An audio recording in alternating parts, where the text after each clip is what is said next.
तमाम क्लासों की तालीमी वीडियोज़ हासिल करने के लिए हमारा चैनल सब्सक्राइब कर दें और साथ घंटी को भी दबा दें ताकि हमारी हर आने वाली वीडियो आपको नोटिफिकेशन में मिल जाए। औज़ु बिल्लाहि मिनश शैतानिर रजीम, बिस्मिल्लाहिर रहमानिर रहीम।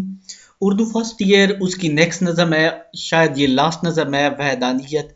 ये अल्लाह ताला के बारे में नज़म है, तो इसका खुलासा हम करते हैं। ए हमारे खुदा तू वहदहू ला शरीक भी है।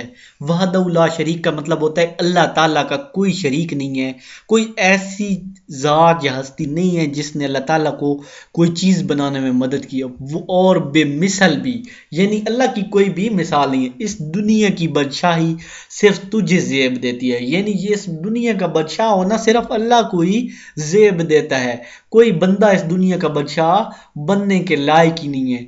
तेरी कहारी अगर जोश में आ जाए तो तेरे पकड़ यकीनन बड़ी सख्त है, यानी अल्लाह ताला अगर किसी पे गुस्सा गज़ब हो तो अल्लाह ताला की पकड़ बहुत सख्त है। लेकिन इसके बरक्स तू अगर रहम करने पे आ जाए तो तेरी अनायतों की भी कोई हद नहीं है। मतलब अल्लाह ताला अनायत इतना करते हैं कि इनकी कोई हद नहीं होती। ए अताब और